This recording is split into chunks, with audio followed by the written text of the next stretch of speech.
यसलाई चाहिँ यसरी हेर्नुपर्छ। अब यो त कोभिड भन्ने कुरा नयाँ चिज हो, नयाँ शत्रु हो, देख्न नै सकिँदैन।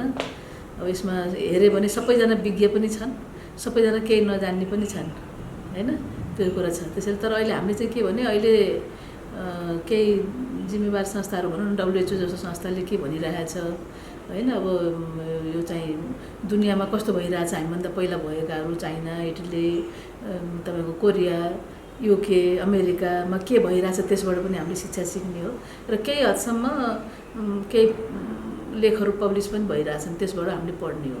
त्यो पढेर सिकेर आफूले के बेस्ट गर्न सकिन्छ भन्ने गर्नेमा आजको मितिमा जुन किसिमको त्रास कोरोनाले फैलाएको छ, त्यो त्रासलाई चाहिँ डिल गर्ने चाहिँ लकडाउनै हो हैन।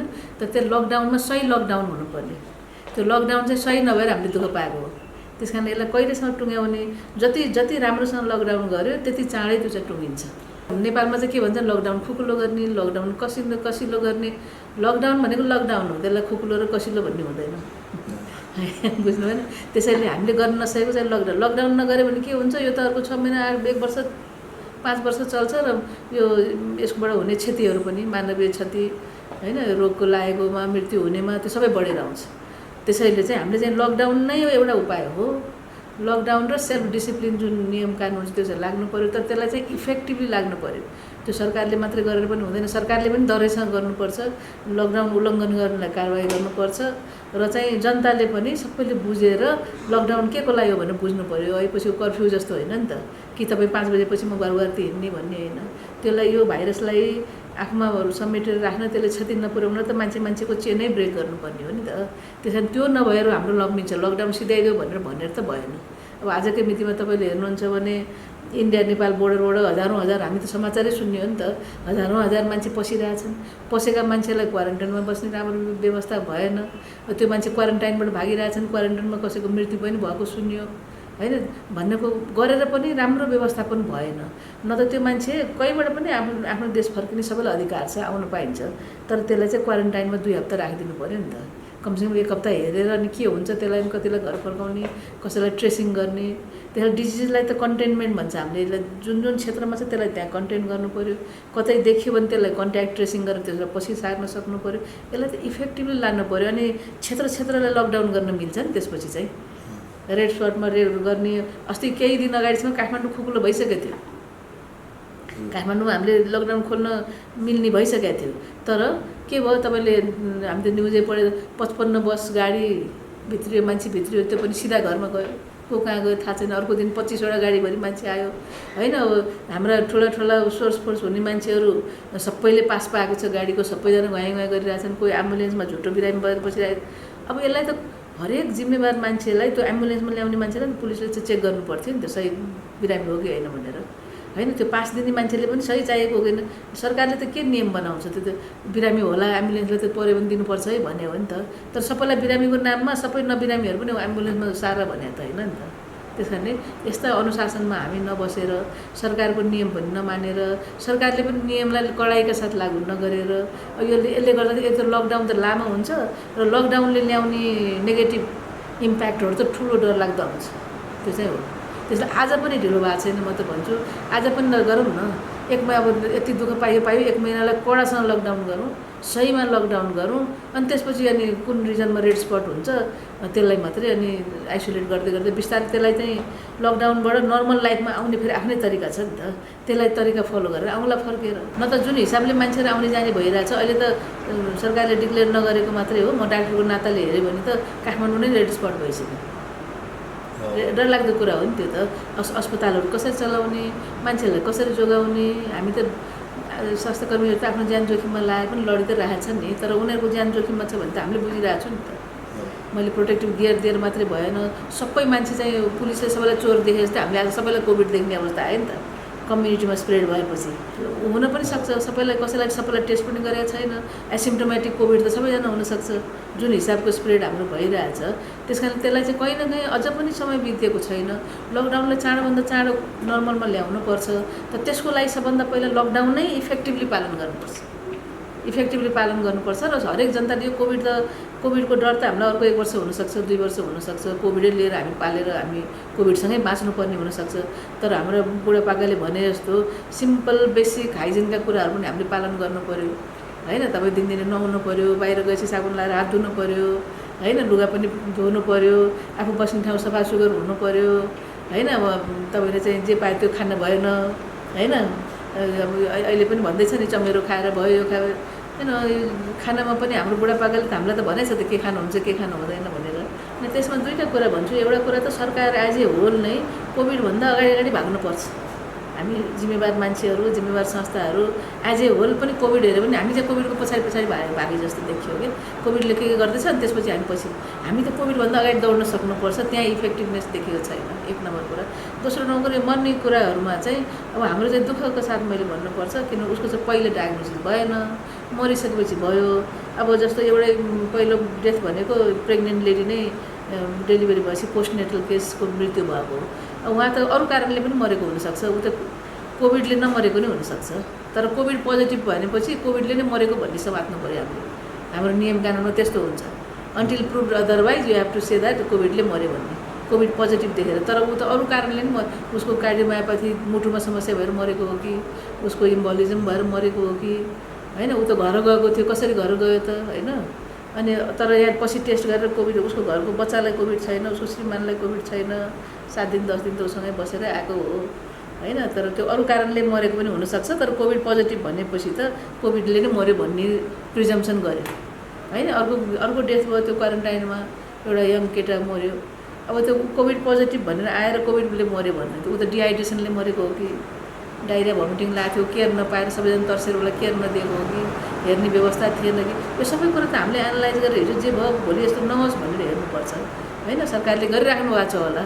तर कहीँ न कहीँ यो चाहिँ लकडाउनकै म फेरि पनि भन्छु, लकडाउनको राम्रो पालन हुनुपऱ्यो, इफेक्टिभ हुनुपऱ्यो। सरकार पनि डर हुनुपऱ्यो, मान्छेहरूलाई पनि नगर्न सजाय दिनु पऱ्यो। यहाँ त कस्तो छ भने लकडाउन ब्रेक गरेर सबैजना मान्छे आउने, हाम्रै पनि संस्थामा मैले कतिजनालाई भन्छु लकडाउन ब्रेक गरेर चाहिँ आउने, अनि त्यसलाई चाहिँ केही पऱ्यो भने सबै त्यसको चिज चाहिँ संस्थाले बिहोर्नु पर्यो। त्यो त भएन नि। लकडाउन ब्रेक गर्नेलाई त कानुनले सजाय दिनुपर्छ मैले हो कि होइन। उसले त कानुन तोडेर आएको मान्छे हो नि त। त्यसैले यस्ता कुरामा कति कुरा अप्रिय निर्णय, मान्छेलाई मन नपर्ने निर्णय, दह्रो निर्णय लिनुपर्ने हुन्छ। त्यसमा आफ्नो भोट आउला, यो आउला त्यो आउला भन्ने कुराबाट माथि उठ्नुपर्छ। पहिला त ज्यान हुनु पऱ्यो, अनि मात्रै चुनाव पनि लड्न सकिन्छ, विकास पनि गर्न सकिन्छ, सबै कुरा काम पनि गर्न सकिन्छ। त्यसैले पहिला त मान्छेको ज्यानै जोगिनु पऱ्यो। यो अवस्था त छ। यसमा चाहिँ कस्तो छ भने अब धेरै जसो फोकस चाहिँ सरकारी निकायले नै गरेको, त्यो स्वाभाविक पनि हो। सरकारी अस्पतालहरू काठमाडौँकै कुरा गरे पनि ठुल्ठुलो अस्पतालहरू हुनुहुन्छ नि, पाटन अस्पतालले राम्रो काम गरिराख्नु भएको छ हैन। त्यस्तै टिचिङ हुनुहुन्छ, टिचिङमा हिजो अस्ति धेरै कुरा भयो भने हिजो अस्ति चाहिँ PCR सुरु भएको छ। त्यस्तै प्रसुति गृह हुनुहुन्छ हैन, वीर हस्पिटल हुनुहुन्छ, उहाँले चाहिँ सेवाहरू राम्रो दिइराख्नु भयो। त्यो उहाँले त्यहाँ फोकस गर्ने भनेको एक किसिमले ठिकै हो। तर सँगसँगै मैले सधैँभरि के भनेको छु भने यो जुन कोभिडको एउटा चाहिँ एकदम विकृति, यो त भयावह रूप जुन छ नि, विकराल रूप छ, त्यसलाई चाहिँ यस्तो छ कि मान्छेको यो हिसाबले भनौँ अमेरिकामा झन्डै 1 लाख मान्छे मरिसक्यो। हामी भुइँचालो आउँदा 9,000 मान्छे मर्दाखेरि हाम्रो बेहाल चित्त दुख्या थियो भने 1 लाख मान्छे मर्दा उसलाई कस्तो भयो होला।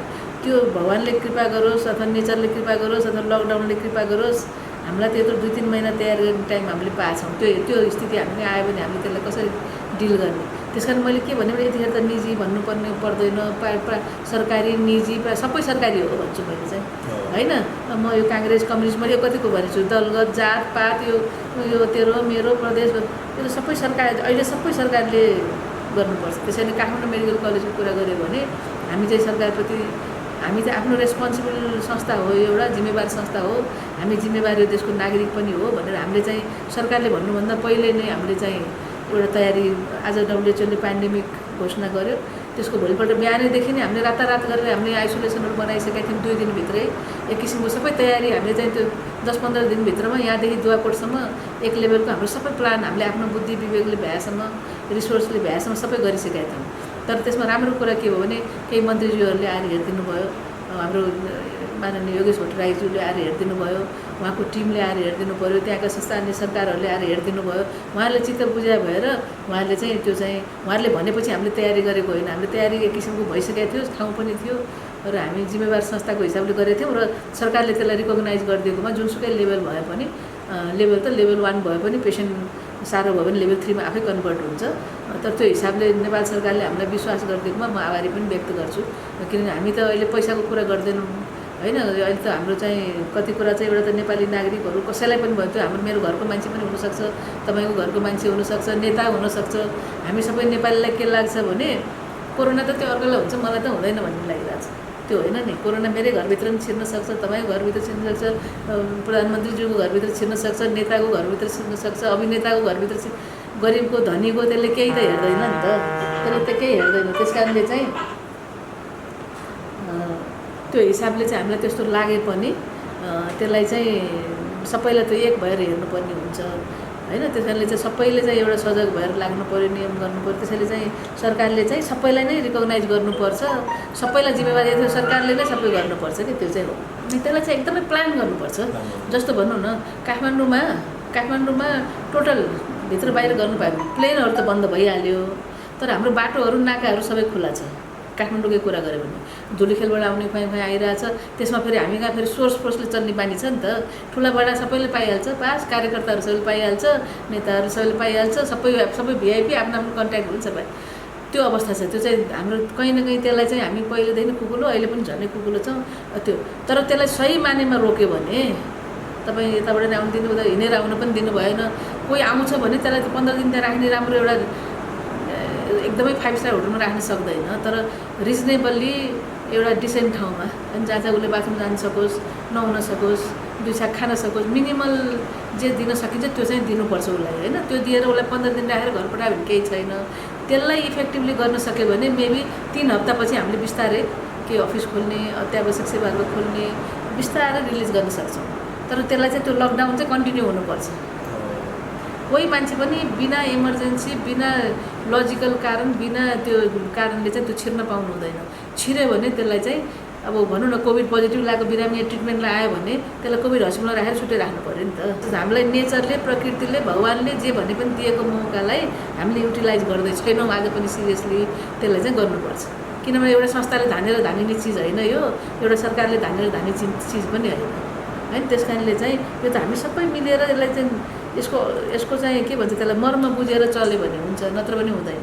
त्यसपछि के हुन्थ्यो भने त्यो खुल्यो अनि जाने रेट धेरै केस हुने ठाउँलाई त्यही ठाउँमा कन्टेन गरेर, केस कन्टेनमेन्ट भन्छ हामीले त्यसलाई मेडिकल भाषामा।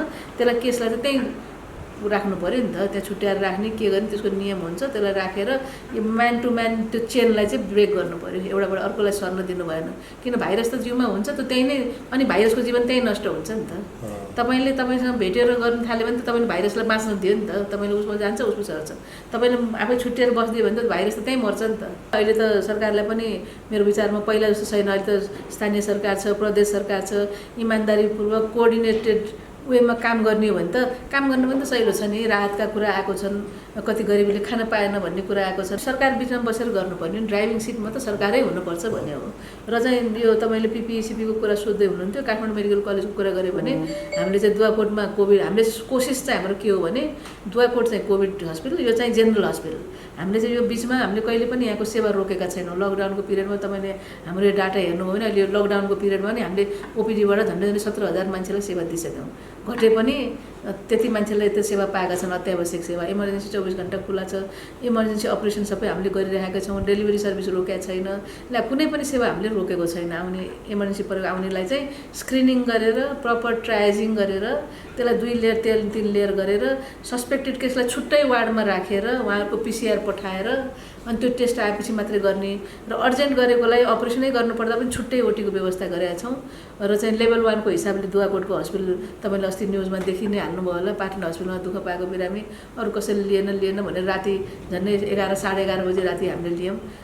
त्यो हिसाबले हामीले उहाँलाई सेवा गऱ्यौँ। पाटन हस्पिटललाई धन्यवाद भन्न चाहन्छु कि उहाँले चाहिँ फेरि त्यसलाई चाहिँ आफ्नो पेसेन्ट भनेर उहाँ बेड खाली भएपछि उहाँले फेरि लिएर जानुभयो। पाटन हस्पिटलले एकदम वन्डरफुल जब गरिरहेछ, मैले एप्रिसिएट पनि गर्नुपर्छ। त्यस्तो सबैले गर्नुपर्छ भन्छु मैले। अनि हामी डराएर त काम छैन र सिपाही हुने मान्छेले चाहिँ बोर्डरमा लडाइँ लड्न जानु डराउँछु भनेर त भएन, तर त्यसलाई पनि इक्विप्ड गरेर पठाउनु पऱ्यो। त्यसमा पहिलाभन्दा बेटर भएको छ। अस्ति हामीले राखेको चाहिँ हामीलाई पनि सरकारले 100 थान पिपी हामीले सरकारबाट पायौँ हामीले, होइन। त्यसले त तर यति धेरै खर्च हुन्छ त्यो पिपिई कि एउटा ठाउँमा बिरामी राखेको चाहिँ 1 महिनालाई झन्डै 1500 पिपिई खर्च हुन्छ कि। अनि त्यो 100 त कहाँ जान्छ त्यो पाइन्छ।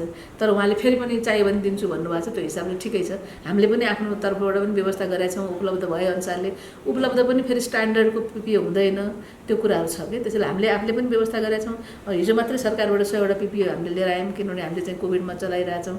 N95 मास्क लिएर आयौँ, त्यो सेटै हुन्छ फेरि माथि तलसम्मको, त्यो हिसाबले गरेका छौँ। अझ खाने बस्ने व्यवस्थाको त भद्रगोल छ अझ पनि, किनभने त्यो सबै एट वान टाइम काम गऱ्यो भने 20-25 जना एक्सपोज हुन्छ।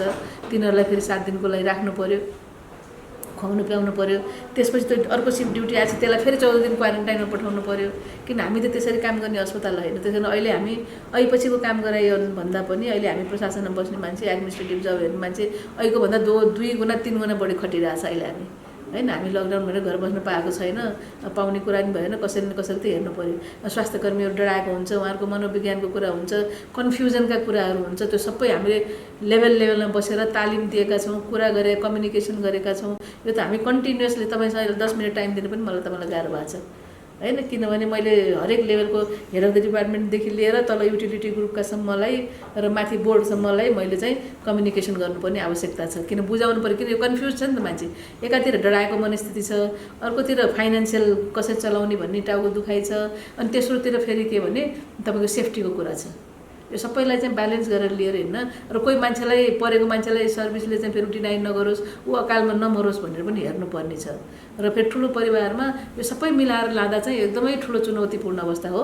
तर त्यही पनि हामी लड्नुपर्छ र जित्नुपर्छ। Thank you.